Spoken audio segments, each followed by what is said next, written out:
No ar, mais um episódio do podcast Mineral. Aqui, o assunto é mineração. Olá, eu sou o Disney de Paula e estamos de volta com mais um episódio do podcast Mineral, seu podcast semanal. E temos aqui, dividindo a bancada comigo, a minha colega Rafaela Padilha. Pois é, Disney, como eu sempre digo, é um prazer estar aqui mais uma vez para apresentar as boas práticas da mineração. E hoje a gente vai sair um pouco do padrão, né? A gente não vai falar só sobre a mineração de ouro, vamos diversificar esse mundo, esse cenário mineral aqui do estado do Mato Grosso. E o estado de Mato Grosso é muito rico em vários cenários da mineração, né? E hoje temos um convidado especial que já vamos apresentar. Antes temos que agradecer os nossos apoiadores, a FECOMIN, Federação das Cooperativas de Mineração do Estado de Mato Grosso, a Camisbra, Centro de Apoio da Mineração Sustentável, e também o Instituto Somos do Minério. Agora sim, Rafa, quem é o nosso entrevistado de hoje? Bom, o nosso entrevistado de hoje é bastante conhecido. Ele é engenheiro civil, pós-graduado em geotecnia, uma graduação que eu nem sabia que existia, ex-secretário de Estado, ex-presidente da Fiente, atualmente é vice-presidente da Fiente, presidente do Mato Grosso Competitivo e empresário do ramo da mineração e também comentarista econômico, né? Ele tem experiência com a comunicação. Gustavo Oliveira, seja bem-vindo ao nosso programa. Obrigado, Rafaela. Obrigado, Disney. Como vocês podem ver pelo currículo, eu estou chegando aos 90 anos de idade em breve, né? Já devia estar aposentado. Quase né? aposentando. Quase aposentado, mas ainda não é um caso. Acho que eu ainda vou ficar mais um tempo na labuta aí. A gente brinca, né? Quando lê o currículo, principalmente quando era presidente da federação, as pessoas têm aquela figura, né? Presidente da federação, um senhor engravatado, de cabelo branco. Não era raro de. Barba branca. Eu chegava nos lugares, olhavam para mim e falavam assim: cadê o presidente? Eu digo, sou eu. O cara olhava e falava, mas é você? Sim, sou eu. Gustavo, é uma satisfação recebê-lo aqui. A gente já tinha tentado várias vezes, mas devido à agenda lotada, a gente não conseguia. Mas hoje temos aqui a honra de ter você aqui para falar um pouco do universo da mineração do estado de Mato Grosso. Você já foi secretário de Estado, é da área da mineração, então conhece muito bem, é uma pessoa muito bem qualificada para falar sobre mineração aqui no nosso podcast. Primeiro, gostaria de saber do cenário da mineração no estado de Mato Grosso. Como é que você vê hoje? Bom, Disney, primeiro eu que tenho que agradecer o convite. Eu sei que as agendas são complicadas, né? Eu realmente tenho muitas atribuições e às vezes fico aí tendo que me equilibrar entre elas, mas para falar de mineração a gente sempre tem um tempo e tem um carinho especial. Primeiro, um diagnóstico que eu acho que pouca gente tem a real noção. Embora a mineração esteja aqui no nosso estado desde a sua fundação, né? Vamos lembrar, Pascoal Moreira Cabral veio aqui e fundou Cuiabá, ele estava atrás do quê? De ouro, né? Riquezas minerais, como eu gosto de dizer. E embora isso esteja aí enraizado na nossa tradição, se olhar a bandeira de Mato Grosso, tem ouro lá, né? Exatamente. A mineração está lá presente. Mesmo na bandeira de Cuiabá, da nossa capital, tem referência, uma alusão ao ouro no amarelo que está na nossa bandeira. Embora a gente fale sempre de mineração, é um setor que ainda sofre muito preconceito. E um preconceito baseado, primeiro, em muito desconhecimento. A verdade é que a maior parte das pessoas que fala do setor mineral não conhece, não vive o setor mineral. E segundo, um desconhecimento do potencial que esse setor tem para a economia brasileira e para a economia mundial. Disney, nós estamos arranhando a superfície das nossas possibilidades na economia mineral. As pessoas às vezes me perguntam, né, sobre mineração, e aí talvez, Rafaela, isso esteja um pouco no imaginário das pessoas, porque quando a gente fala de mineração em Mato Grosso, a primeira coisa que vem à cabeça das pessoas é a mineração de ouro, é a mais conhecida aqui no estado. Talvez se a gente perguntar lá em Minas Gerais, as pessoas tenham mais a referência do minério de ferro, porque temos grandes mineradoras de minério de ferro lá, e assim no mundo inteiro. Eu digo a você, acho que a gente não chegou ainda a 1% do que o estado pode desenvolver nesse setor mineral, que é tão importante no mundo inteiro, é tão estratégico no mundo inteiro e que, tenho certeza, vai contribuir muito para o desenvolvimento do estado nos próximos anos. Esse seu depoimento agora vem de encontro com o que falou o secretário Paulo Leite, né? Paulo Leite disse que o potencial mineral do estado do Mato Grosso ele é maior que o agro. E as pessoas que desconhecem isso ficam assustadas, porque assim, a gente só explora 4% do nosso potencial hoje no estado do Mato Grosso. Quer dizer, a gente tem tanto a crescer. O que está sendo feito para que isso aconteça, Gustavo? Bom, primeiro, acho que Mato Grosso tem feito um dever de casa muito importante, que é se mostrar para o mundo inteiro, Bárbara. Toda vez que nós falamos de Mato Grosso, o óbvio aparece, né? O óbvio é essa potência agropecuária que é o nosso estado. Mais de 33 milhões de cabeças de gado, campeão na produção de soja, de milho, de algodão. Quando a gente fala de carnes, eu falei dos bovinos, mas é um mundo, né? A gente tem peixe, frango e tantas potencialidades. E aí a gente deixa de lado outros setores. Te dar algumas informações. Por exemplo, indústria. Mato Grosso é a indústria que mais cresce no país já há 3 anos. Assim, talvez seja uma indústria pequena, 3% da indústria nacional, mas bate recorde de crescimento porque toda essa carne, todos esses insumos agropecuários que vão para a agroindústria começam a ser processados aqui com mais velocidade. Vamos olhar, frigorífico, tem aberto muitas unidades e credenciadas para exportação para a Rússia, para a China, para a Índia, para outros lugares do mundo. A gente fala de biocombustíveis, né? Mato Grosso é um dos campeões de produção de biodiesel e caminha a passos largos para em breve ser o primeiro em produção de etanol. Tudo isso é possível por uma junção de 3 fatores. Nós temos um uso adequado da nossa terra, mais de 60% do nosso território é preservado. Nós temos aqui condições únicas de características climáticas e de solo. Nós temos um setor mineral produzindo aí, por exemplo, calcário corretivo de solo, que viabiliza essa agricultura. Mato Grosso é o maior produtor nacional de calcário corretivo de solo. Nós temos aí uma série de outros minerais que podem contribuir muito para que a ração animal seja produzida adequadamente, para que o solo seja corrigido e principalmente adubado de maneira intensiva, e uma série de outros fatores que vão fazer a nossa mineração decolar tranquilamente nas próximas décadas. E além do calcário, temos também o pó de rocha, e também é outro corretivo do solo. Bem lembrado, são os remineralizadores, exatamente. Né, que têm um potencial gigantesco e ainda são pouco conhecidos, até mesmo pelos agricultores. Exatamente, mais um motivo para a gente mostrar o potencial que a mineração tem. E a gente teve um entrevistado recentemente aqui falando que se não fosse o calcário, Mato Grosso não era um potencial na mineração, no agro, como é hoje. Porque é o calcário que dá essa correção para o nosso solo ter essa fertilidade que tem. A correção de acidez é o primeiro passo para que todos os nutrientes possam estar disponíveis aí para as mais diversas culturas. Dizem há 20 anos atrás, você saísse aqui de Cuiabá, fosse em direção à Chapada dos Guimarães e virasse na direção de Dom Aquino, a terra ali na região da Chapada, Campo Verde, valia muito pouco.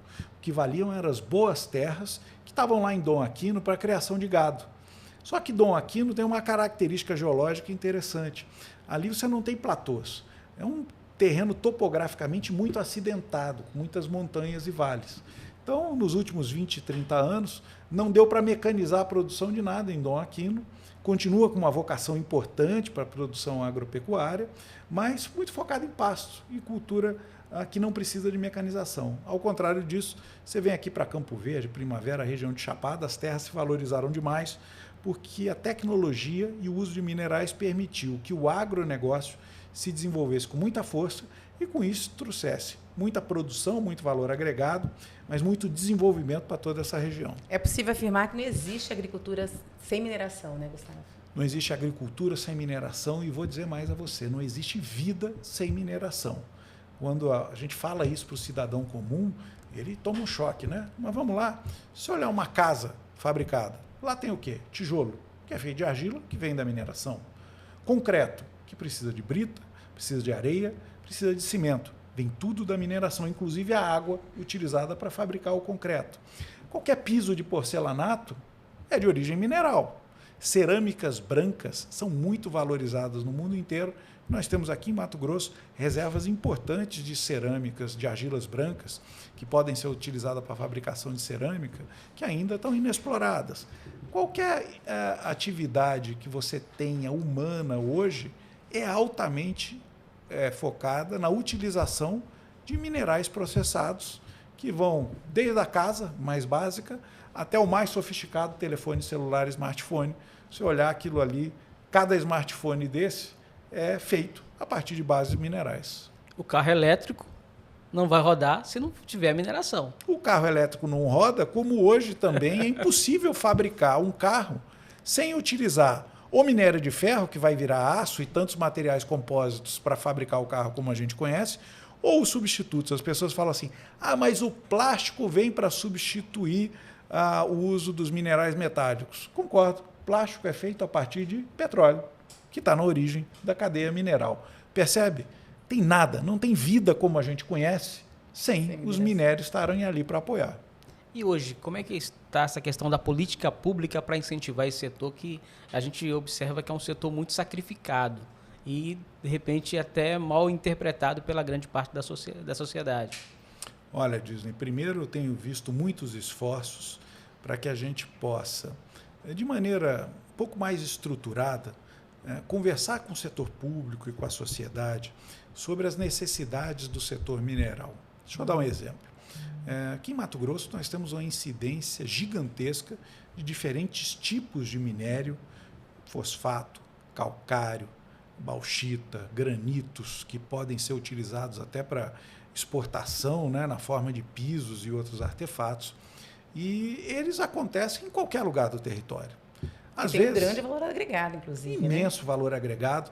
Você pega no Espírito Santo, que é um estado que é conhecido pelas pedras ornamentais, né, como a gente chama esses granitos trabalhados, a imensa parte da receita industrial vem dos granitos, dos mármores, e vem da exportação desse produto beneficiado. Aqui em Mato Grosso a gente tem jazidas, acho que o secretário Paulo Leite já esteve aqui com vocês conversando sobre isso, com pedras ornamentais de uma beleza raríssima, comparáveis aos mármores italianos. Uma região de Cáceres. O secretário às vezes fala que tem mármore Carrara aqui. Não tem Carrara não. Só Carrara tem é só na Itália. Só na Itália. Tipo Carrara. Assim como o champanhe só tem na França, aqui no Brasil é espumante, Exatamente. O mármore Carrara só tem na Itália. Mas olha, assim como os espumantes brasileiros estão ganhando prêmios internacionais e são até melhores que os produzidos na região de Champagne na França, que as nossas rochas ornamentais não podem também almejar beliscar esse mercado de rochas ornamentais mundiais. Mas voltando ao que a gente estava dizendo, primeiro, políticas públicas estruturadas, que vão desde adequações da legislação ambiental, para que a gente possa aproveitar todo esse potencial mineral, com utilização de reservas legais em outras áreas, um projeto de lei muito interessante andando na Assembleia Legislativa, que diz que, olha, se você quiser explorar um mineral e em cima dele tiver a reserva legal, área de preservação, né, como a gente diz, ambiental, você pode acessar esse minério desde que você compense essa reserva legal em outra área com acréscimo de 10%. Então, olha o benefício que vai ter. Além de você poder acessar o mineral, que antes não era possível, você ainda tem que aumentar em mais 10% a área de reserva legal para poder fazer isso. Olha a mineração contribuindo para ampliar a preservação ambiental. A gente tem que sempre lembrar, que a gente frisa, que o bem é um bem rígido, né? Ele tem rigidez locacional. Se o ouro está ali, você não tem como mover de lugar. Você tem que explorar onde ele está. Exatamente. Tem que ir atrás com a viabilidade possível. Com a viabilidade, exatamente. E eu acho que na outra perna a gente tem que fazer um grande programa de atração de investimentos, porque a mineração ela tem muitas especificidades, ela precisa de muita tecnologia, ela precisa de um uso de um capital que é muito intensivo, os investimentos se pagam em décadas, não tem mineração vida fácil, né? Não é como você abrir uma loja de alguma coisa que daqui a um ano e pouco você tem o seu retorno do investimento de volta. A gente está falando de investimentos robustos. Então a gente tem que dizer para esse investidor brasileiro e até investidor estrangeiro que aqui em Mato Grosso a gente tem segurança jurídica, ele é bem-vindo e ele vai ser muito bem tratado ao longo do empreendimento, da vida útil do empreendimento, né? Você falou que o Estado está fazendo o seu dever de casa, mas não falou quais são essas ações, quais são os deveres que o Estado está fazendo com o setor da mineração. Porque o setor, inclusive, ele ficou muito surpreso no ano passado com a questão da TRFM, né, que foi uma taxação dos produtos minerais. Poderia ter sido ainda mais grave para o setor.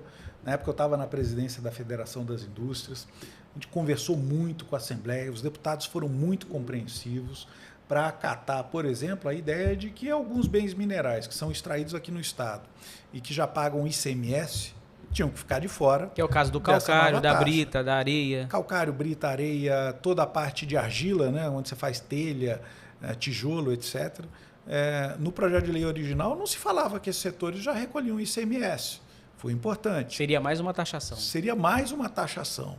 E eu entendo, Disney, com toda a sinceridade, de que essa taxa ela tem uma inconstitucionalidade nela. Porque, vamos lá, a taxa por serviço público, ela precisa, por natureza, e quem está dizendo aqui é um ex-secretário de Fazenda.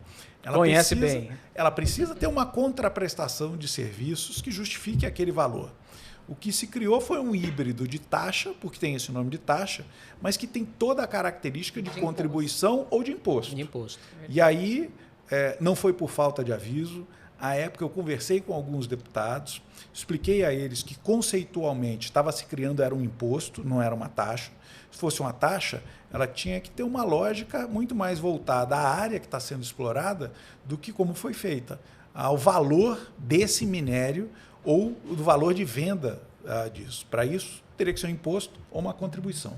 Como contribuição só vai para a União, e para criar imposto o Estado tinha que encaminhar uma legislação diferente do que foi feita, se criou essa taxa, que, a meu ver, tem um vício de legalidade que está sendo questionada nos tribunais superiores. Pela CNI, né? Eu realmente vejo, na época, como presidente da federação, a gente se posicionou dessa maneira, que não era assim que devia ser criada. Depois, sob a liderança do presidente Silvio, isso foi encaminhado à Confederação Nacional da Indústria, que entrou com essa DIN, e eu tenho muita certeza de que essa taxa vai ser julgada inconstitucional, e aí nós vamos ter que sentar de novo com o Estado para restabelecer aí a ordem de organização de como é que vai ser taxado o setor. Mas já tem, essa taxa já foi aprovada em outros estados, né? Que foi considerada legal em outros estados da federação. No Pará, por exemplo, houve o julgamento e foi considerado. Mas o percentual é mínimo, né? Pois é, entenda o seguinte, Bárbara, nós temos... desculpa, Rafael. Eu estou pensando na Bárbara, que foi quem me assessorou nessa questão. O que nós temos nesses estados? Grandes volumes de mineração, e a taxa ela é pequena porque ela realmente é uma taxa de fiscalização. Como o volume é muito grande do minério, isso acaba, de alguma forma, passando diluído no alto preço, no alto faturamento dessas indústrias. Aqui não. Se criou uma taxa que ela tem uma diferenciação por cada minério, e ela tem essa característica de imposto, porque lá no texto ela diz que é um percentual em cima do tipo de minério extraído. Então ela é bem diferente das que nós temos, por exemplo, no Pará e em Minas Gerais. E aí eu entendo que reside essa ilegalidade, que lá nos outros estados tem um outro viés. Agora, você acredita que a criação dessa taxa impactou, no caso de novas empresas investirem no estado de Mato Grosso, frear novos investimentos? Atração de novos Eu penso que, sem dúvida, primeiro impactou quem já tinha investimentos feitos, essa conta teve que ser refeita. Que é o caso da Nexa, né? Conversei muito com a diretoria da Nexa para que a gente pudesse chegar a um meio termo. Acaba que a taxa que foi aprovada, ela pode ter ficado muito além do que a empresa pretendia contribuir, mas, de alguma forma, ela foi ajustada. Ela teve o seu valor reduzido e isso permitiu que o empreendimento continuasse a funcionar. Questionamento, a própria Nexa, o IBRAM, teve aqui com seu presidente, com Raul Jungmann, avisou que ia questionar e isso está sendo feito. Eu acho que agora a gente passa por uma etapa de explicar melhor para o governo e para a sociedade quais são os benefícios de um empreendimento daquele tamanho. Está levando desenvolvimento econômico, desenvolvimento social. E aí, claro, como todo grande empreendimento, precisa de melhor logística, precisa de apoio da prefeitura e do governo do estado. O trabalho de qualificação, por exemplo, está sendo feito lá em Aripuanã, é belíssimo. Eu tive a oportunidade de entrevistar pessoas que foram treinadas pelo Senai. Deixa eu contar uma coisa aqui. Tem uma operadora de perfuratriz que antes era babá. Passou pela escola do Senai, foi incorporada ao ambiente de mineração e hoje essa operadora, Disney, ela sai daqui de Aripuanã, vai lá para Minas Gerais ensinar outros operadores de perfuratriz. E aí eu conheci essa pessoa, a gente entrevistou e eu fiquei realmente perplexo com a história. Como é que uma mulher que há 3 anos ou 4 anos atrás, o emprego dela era numa creche, ela cuidava de crianças, como é que ela teve uma virada tão importante na vida? E aí fui comentar isso numa reunião política com alguns atores, pois não é que o vice-prefeito vira para mim, eu contando essa história, ele falou, mas eu conheço ela.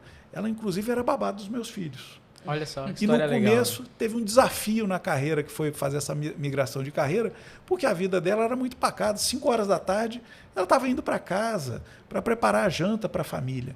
Agora ela é a mantenedora da família, tem um emprego com uma ótima remuneração, treina outros operadores, está formando outros profissionais no setor dela e virou uma referência nacional.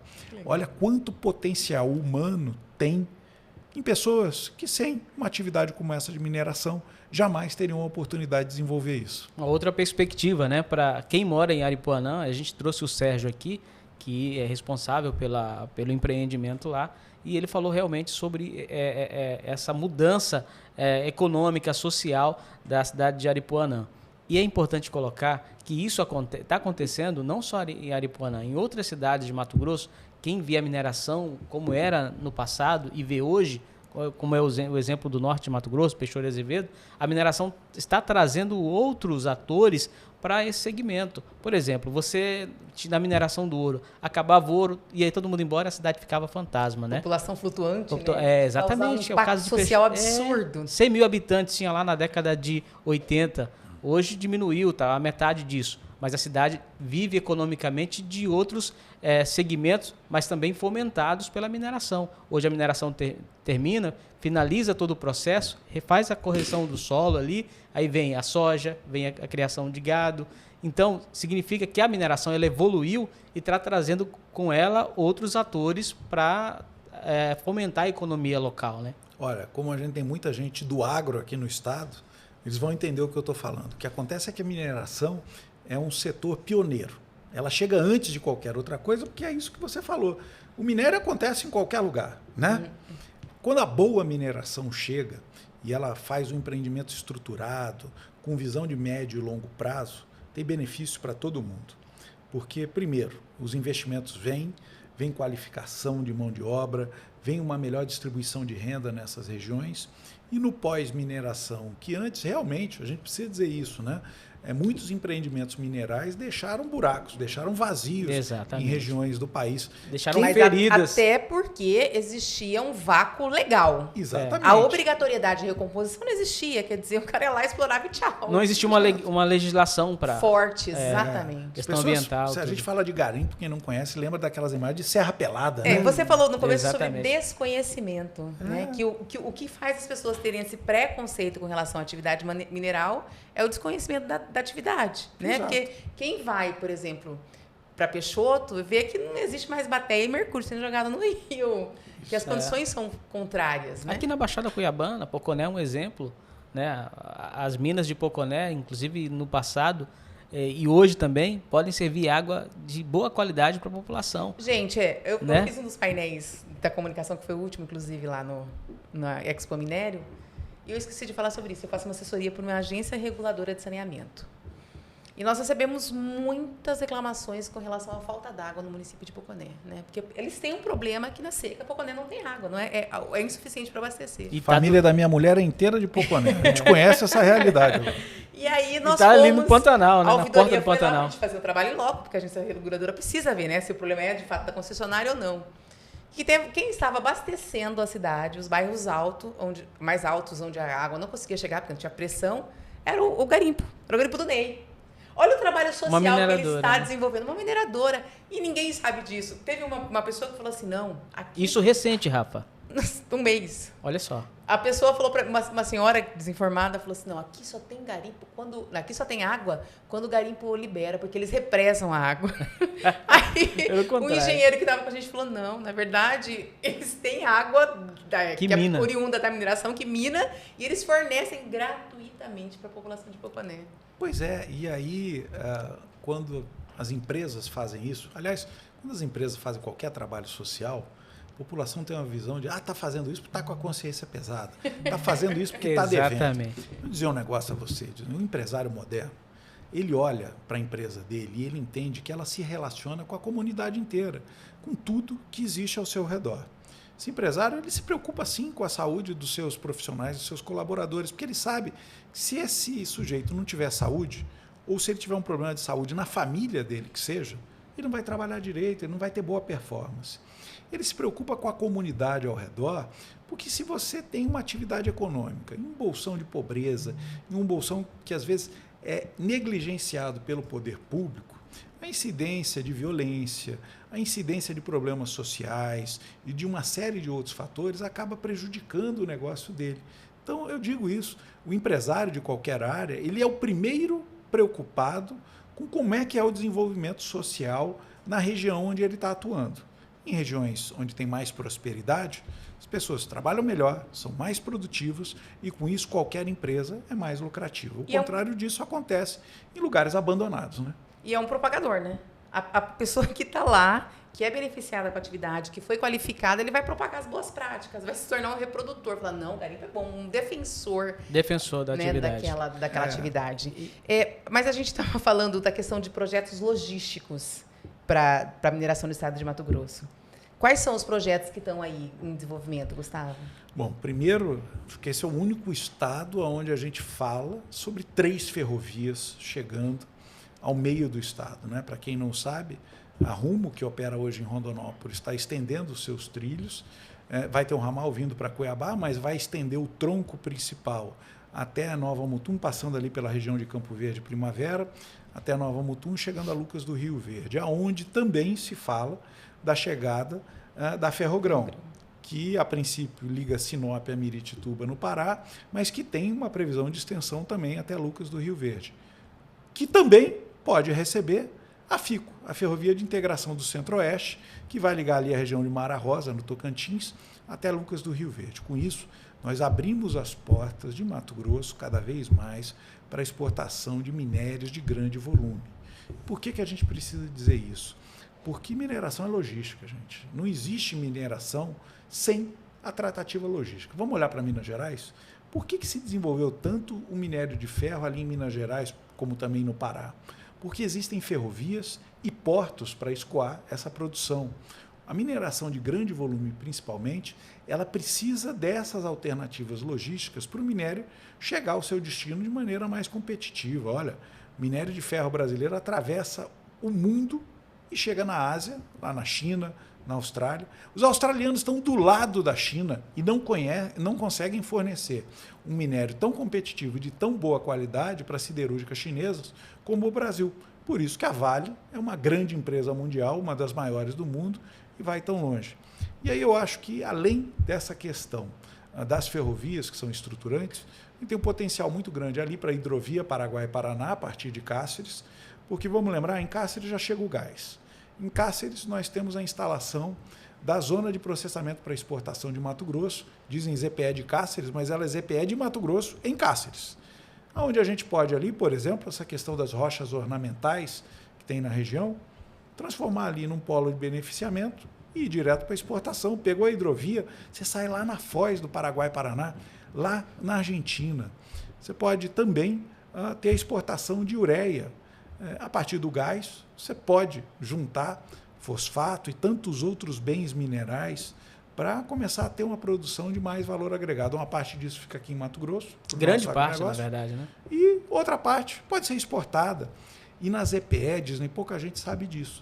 Você pode importar máquinas e equipamentos, inclusive usados, sem ter que pagar nenhum tipo de imposto de importação. Esses equipamentos ficam lá dentro das EPE, beneficiando o material que chega lá, os insumos que chegam lá. E você pode ter uma empresa estrangeira que pode abrir dentro do Brasil, dentro das EPE, uma conta em moeda estrangeira, em dólar, para operar dentro do Brasil. Tem muito benefício ali. Grande novidade, eu não sabia. Empresas italianas, empresas chinesas, empresas de qualquer lugar do mundo possam vir para o Brasil sem experimentar, por exemplo, essa complexidade tributária brasileira, sem ter que experimentar toda a dificuldade que é você importar, principalmente equipamentos usados para o Brasil. Quem sabe a gente não começa ali um novo polo de processamento de minerais para Mato Grosso, os minérios de Mato Grosso ganharem o mundo com mais valor agregado. Mas como é que está andando esse processo hoje? Você tem conhecimento? Da ZPE. Olha, a ZPE, ela termina suas obras agora. O processo de criação da estrutura alfandegária que vai permitir todo esse processo de importação e exportação deve ser concluído no primeiro semestre do ano que vem. E, a partir daí, a gente vai poder bater pasta pelo mundo para atrair empresas dos mais diversos setores. O foco, Empresas processadoras de minério. Deixa eu dar um exemplo a vocês que eu dei lá na Expo Minério sobre a importância da agregação de valor. Eu uso esse exemplo que me foi dado por um amigo da Confederação Nacional da Indústria, o Jefferson, que hoje é diretor de inovação da CNI, e eu não esqueci nunca mais. A gente olhar para um smartphone como esse, ele basicamente é vidro, metal e plástico. Plástico, eu já disse, vem do petróleo, metal vem de minerais metálicos, quaisquer que sejam, e o vidro vem de areia. Ou seja, tudo aqui é minério. Esse aparelho custa em torno de $5.000 um quilo, que é muito diferente de 1 quilo de vidro ou de 1 quilo de plástico que a gente compra aí nas ruas. E aí as pessoas olham, acham que isso é o auge da sofisticação. Olha, se você migrar, por exemplo, a fabricação de satélites, a gente sai de $5.000 o quilo para $50.000 o quilo. Então, o minério, desde lá da areia, que tem um valor agregado baixo, até o satélite, tem um caminho muito grande para que, além do volume, você possa ter muito valor agregado a partir da base mineral. E hoje Mato Grosso é o 5º maior produtor mineral do Brasil.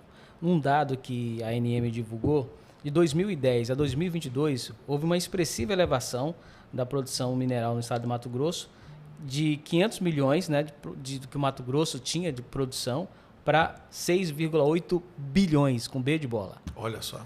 Então significa que Mato Grosso tem um potencial gigantesco. Podemos estar brigando lá na ponta com Minas Gerais, com Bahia, com Pará. Podemos aí brevemente estar entre os 3, 4 primeiros do Brasil. Facilmente. Olha, vamos falar só do mineral que eu conheço bem, calcário, que é o que a minha Brita. Empresa explora ali na Guia. O mineral é calcário. Aí o produto você pode ter, por exemplo, brita. Estamos falando aí de algo em torno de R$50, R$60 uma tonelada.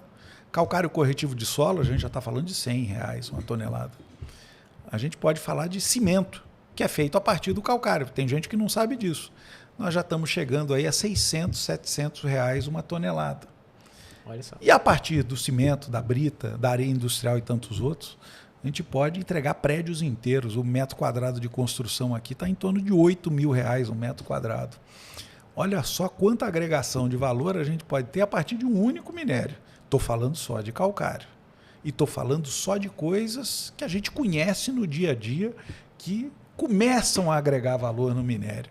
A gente olhar toda a base mineral e olhar toda a cadeia de valor que essa base mineral pode alimentar, gente, o céu é o limite para Mato Grosso, e aí eu concordo com as análises dos especialistas. O setor mineral tem potencial para ser muito mais do que o agronegócio aqui em Mato Grosso. Quando nós fizemos a entrevista com o Paulo Leite, nós fizemos um corte falando sobre a questão do mármore Carrara, que não é Carrara. Mármore tipo Carrara. Exato. E foi quase mais de 150 mil visualizações. E nos comentários havia muita gente falando assim, olha, nós vamos extrair daqui, mas vamos mandar ele bruto para ser beneficiado lá no Espírito Santo. E você vem aqui com essa novidade, trazendo essas questões, atualizações a respeito da ZPE, porque assim, há pelo menos 20 anos eu ouço falar em ZPE e nunca saiu do papel. E você faz com que a gente acredite, de fato, que possa ser uma realidade, que ele possa ser extraído e beneficiado dentro do estado de Mato Grosso. Aí você pensa do que você vai fazer com o município de Cáceres naquela região oeste. A explosão econômica, tudo que isso vai, né, transformar a vida daquela região. E só aquela entrevista do Paulo Leite já virou uma especulação muito grande na cidade. E saiu aqui, Brasil, né? E saiu aqui do nosso podcast, para você ver. A gente ganhou uma projeção a nível estadual e nacional gigantesca. Pra você ter ideia, a gente estava ali com 1.000 e poucos seguidores, fomos para quase 5.000 seguidores em um corte no podcast. Significa que o assunto realmente interessa a muita gente. Pouca gente sabe, ali na região de Cáceres também, tem uma grande área de fosfato. Que tem grandes investidores. Mais um corte para o nosso podcast. Tem grandes investidores por trás disso, né? Instituições financeiras, inclusive, que fizeram esse investimento em pesquisa e que estão esperando aí essa questão da ZPE, algumas outras articulações logísticas, para quem sabe a gente tem aqui uma das maiores plantas de extração e beneficiamento de fosfato do mundo. O fosfato é usado onde? Principalmente na agricultura, né?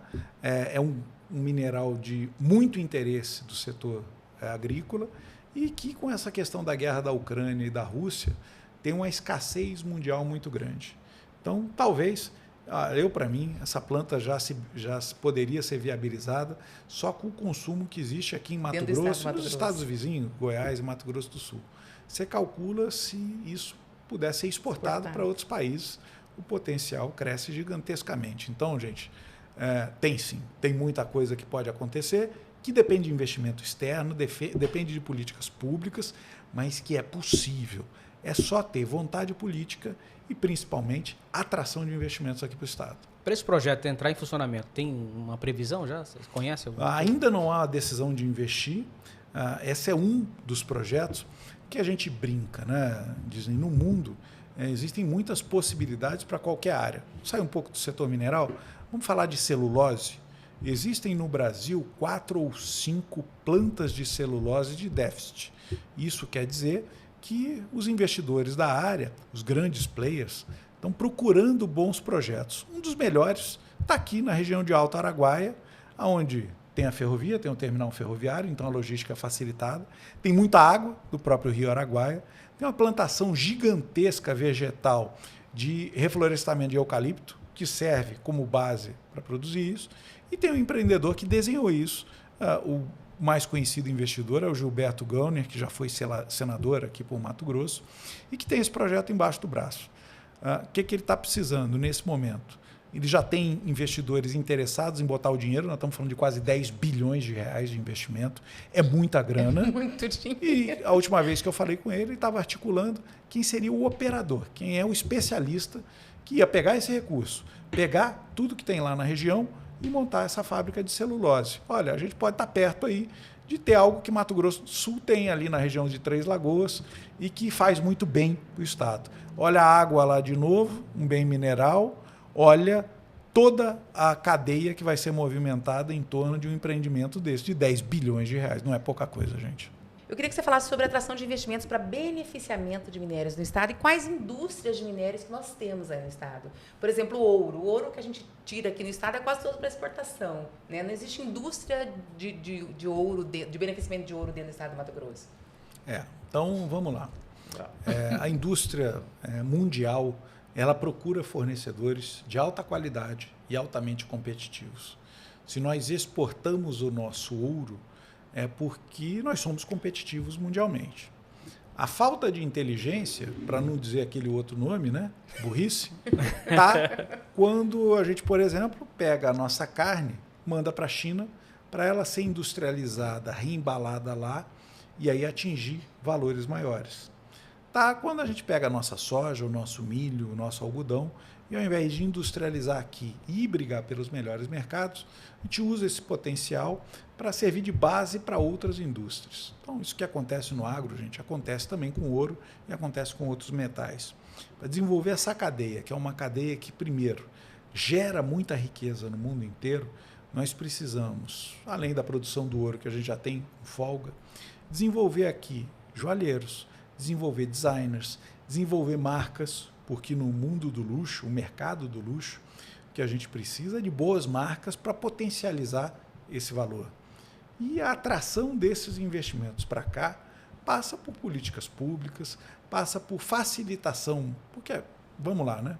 Mato Grosso está longe dos grandes mercados consumidores, tem uma das maiores tarifas de energia do país, tem dificuldades logísticas, e precisa compensar o investidor dessas dificuldades que ele vai ter, inclusive de pegar profissionais que nunca viram um design de joias e colocá-los no banquinho da escola.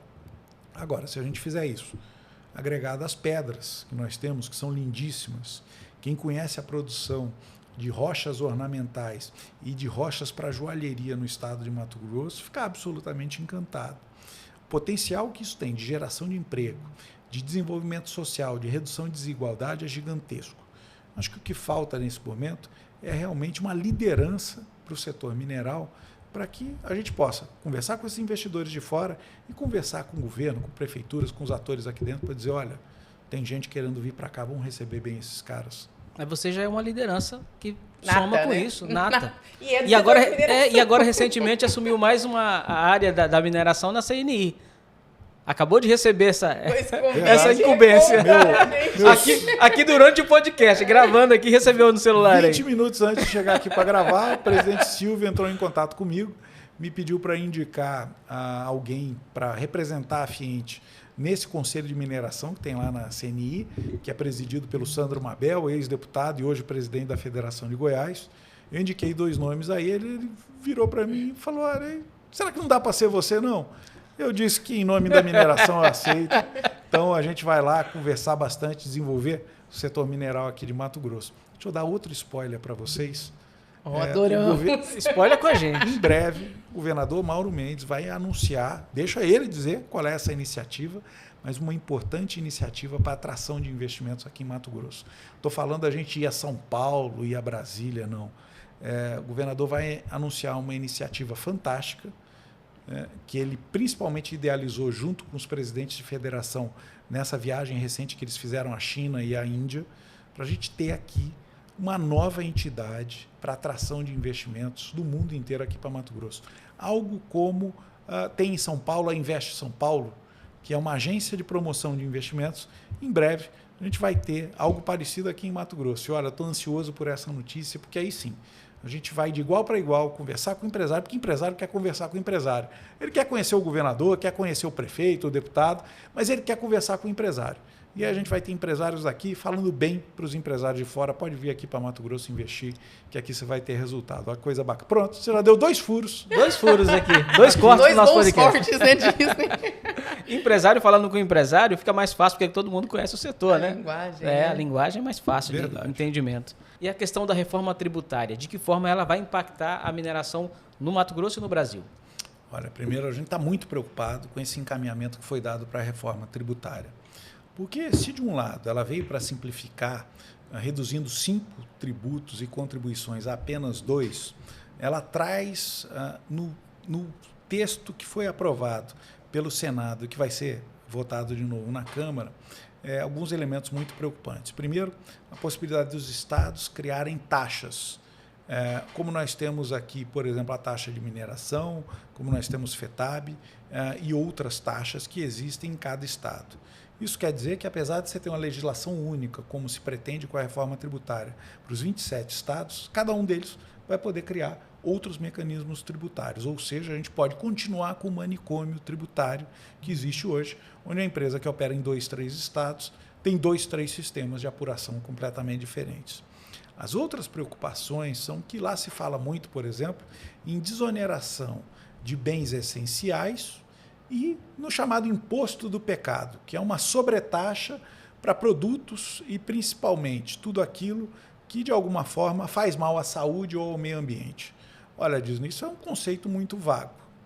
Se eu disser para você sobre água, ela é essencial à vida, não há vida sem água, mas em excesso ela pode afogar alguém e, portanto, contribuir negativamente para a saúde.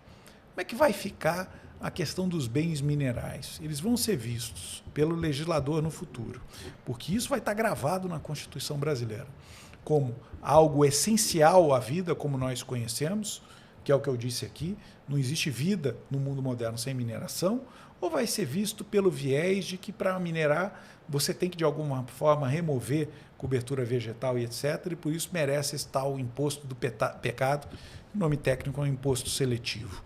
Ou seja, a mineração vai ser essencial, vai ter redução de impostos, ou ela vai ser sobretaxada porque é vista de maneira preconceituosa pelo legislador. Isso gera muita insegurança.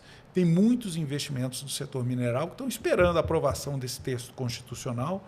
No ano que vem nós vamos ter a discussão das leis complementares que vão estabelecer a alíquota e com isso nós vamos ter um cenário mais claro. Mas enquanto tudo isso está sendo discutido, está todo mundo muito preocupado. O que vai ser do setor mineral? Que vamos lá, hoje, por exemplo, quem paga ICMS paga aí uma alíquota de 17%, 18%, padrão nacional, mais o PIS e COFINS de 9 e pouco. Nós estamos falando aí de 27% de impostos. Já tem gente falando que esse imposto aí, o IBS, o que vai ser criado, e a CBS, vão ter aí em torno de 29%, 30%. Ou seja, um aumento de 10% da arrecadação do Estado, um aumento de 10% de custo tributário para o empreendedor. Estamos saindo de 27% para 30%. Isso não está legal e pode ser ainda mais se o legislador resolver que a mineração é um pecado. Como é que define que algo é pecado? Tem que falar com o padre? Eu penso o seguinte, a gente até conversou sobre isso. Quando você fala em... nós precisamos de meio para diminuir os impactos ambientais. Gente, carro elétrico só funciona com bateria de lítio. Né? Então, assim, sem mineração, você não consegue diminuir os impactos ambientais. Agora, você consegue reduzir esses impactos durante o processo mineral. Né? Como? Com tecnologia, investimentos e estudos.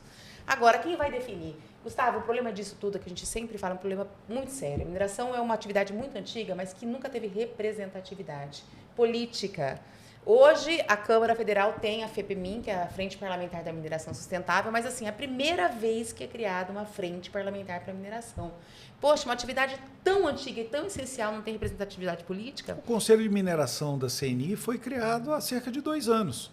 Antes, nós tínhamos lá diversos setores, como a indústria da construção e da infraestrutura, a indústria da defesa com seus conselhos, e a mineração não tinha. Exatamente. Quer dizer, se nós tivéssemos é ótimo, porque eu não sou mineradora. Mas se a mineração tivesse uma bancada forte, tivesse representatividade política, talvez pudesse fazer frente a essa questão da reforma tributária. Né? Olha, mas para mim a mineração ela caminha com outros setores. Mineração, por exemplo, está junto à Frente Parlamentar Agropecuária, a FPA, que é uma potência no Congresso e que não vive sem os minerais. Mineração tem que estar junto da cadeia da construção, porque sem mineração, gente, não tem estrada, não tem edifício, não tem construção de maneira alguma. A mineração tem que estar junto da indústria de alimentos, porque sem água não tem produção de alimentos. Então, na verdade, eu concordo com você, falta representatividade, mas porque falta visão estratégica das cadeias de valor onde nós estamos inseridos. E toda vez que a gente discute só mineração, a gente está perdendo o protagonismo, porque a gente deixa de dizer algo que devia ser óbvio para todo mundo. Nós estamos aqui na base, mas a gente serve de base para todos esses gigantes da economia brasileira e da economia mundial. Então, vamos valorizar a mineração, porque sem ela, nada disso ia acontecer. E a gente acabou de ver aqui no Mato Grosso um evento para discutir mineração, que é a Expo Minério. No Brasil inteiro, os grandes estados produtores têm eventos voltados para a mineração. O Mato Grosso ainda não tinha. Então, a Expo Minério chega com essa visão, com essa missão de mostrar o setor da mineração para o estado de Mato Grosso, do estado do Mato Grosso para o mundo.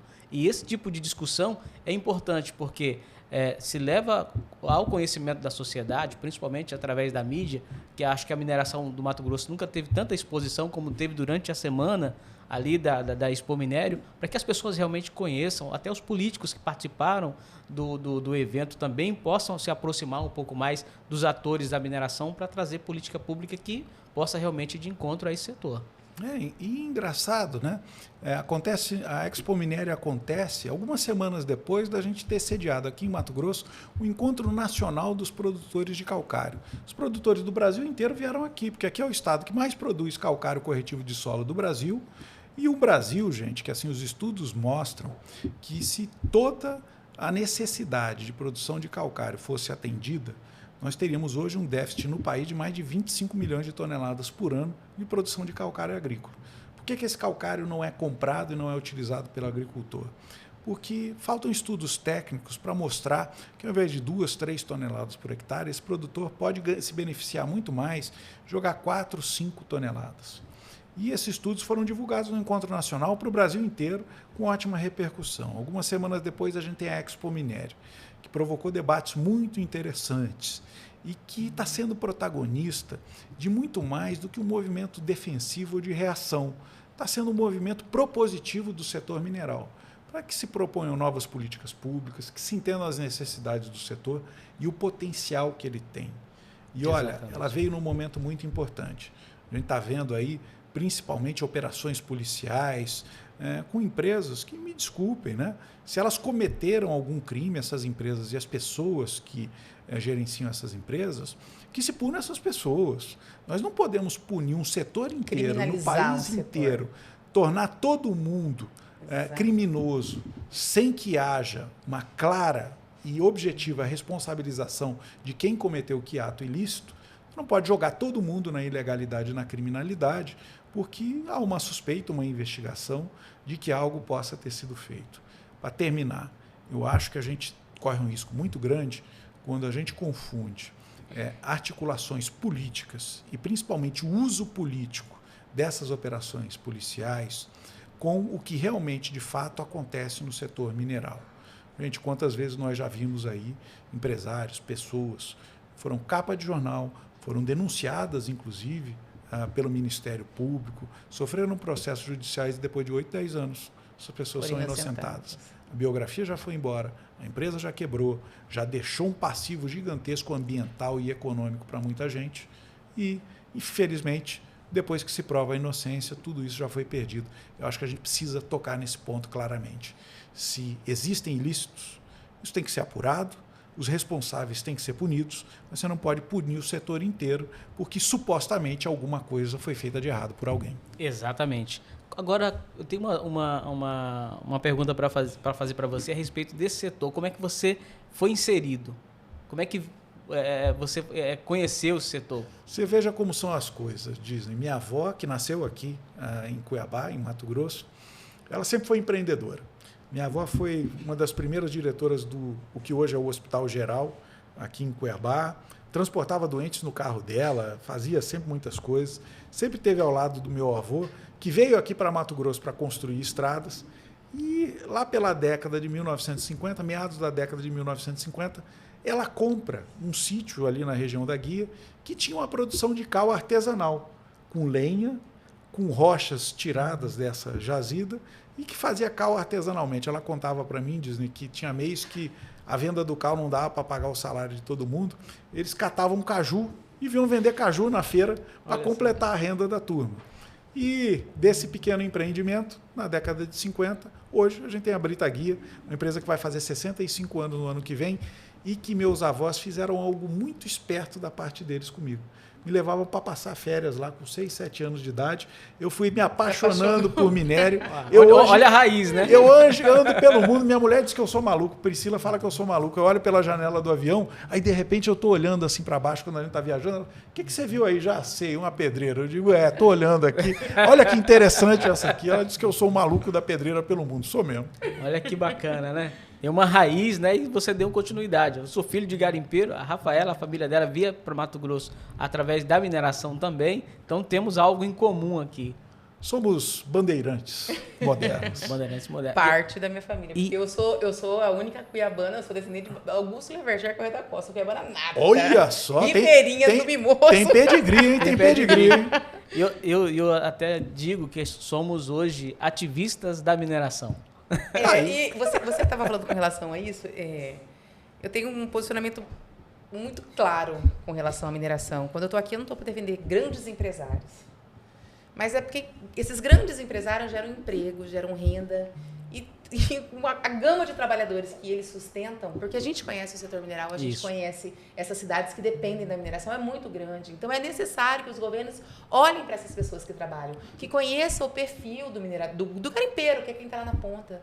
É um homem com mais de 50 anos, com baixo índice de escolaridade, que sabe fazer aquilo, que depende daquela atividade para sobreviver. A gente precisa dar atenção para essas pessoas, né? Olha, vou te dizer uma coisa. A gente fala em pequenas empresas, grandes empresas, mas ser empresário é de qualquer tamanho.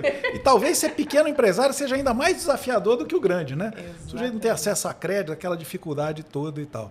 Mas você sabe uma coisa engraçada? Quando eu estava na presidência da Fiente, a gente falava muito de inovação. Inovação é fundamental, inclusive para a mineração.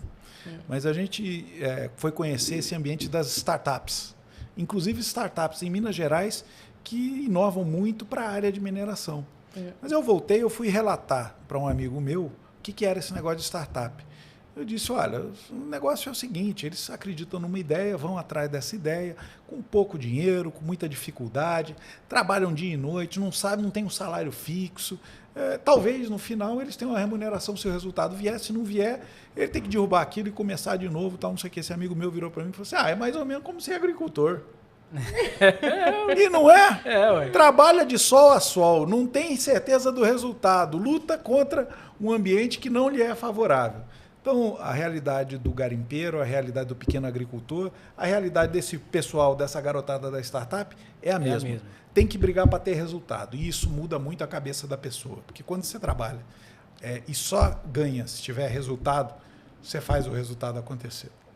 Gustavo, foi uma satisfação bater esse papo contigo. A hora Mas passa já? voando. Mas já? Passa voando.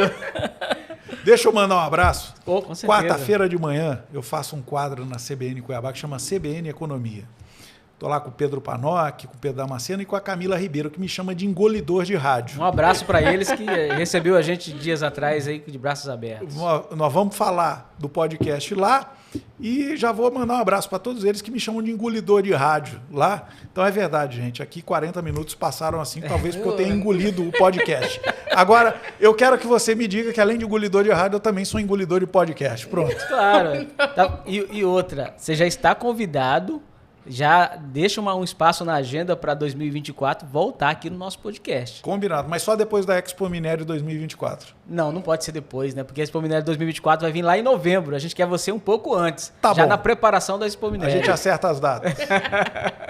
Rafaela, mais um bate-papo que engrandeceu muito o nosso podcast, com certeza trazendo insights muito interessantes para a mineração do estado de Mato Grosso. E mostrando que a mineração é mais que garimpo, né? Porque o nosso foco aqui é garimpo. E não é mais do que garimpo. Trazer todo esse universo da mineração do estado de Mato Grosso. Rapidinho, você tem de cabeça as empresas de mineração que nós temos? Nós temos de calcário, não faz pergunta difícil. Olha, nós temos mais de 100 empresas de mineração no estado. E deixa eu dar um dado orgulhoso aqui.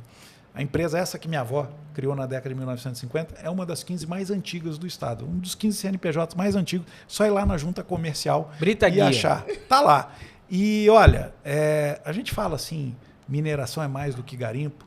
Eu vou pedir para você mudar essa frase. Nós vamos dizer que mineração é garimpo e muito mais. A gente não tem que negar que a gente também tem garimpo, mas a gente é garimpo e é muito mais. É isso aí. Que faz parte do que nós somos, né? Nós só somos Exatamente. o estado de Mato Grosso, a cidade de Cuiabá, por conta do garimpo. Um estado onde todo mundo veio garimpar uma oportunidade. Exatamente. Um estado que até hoje oferece muitas oportunidades. É isso aí.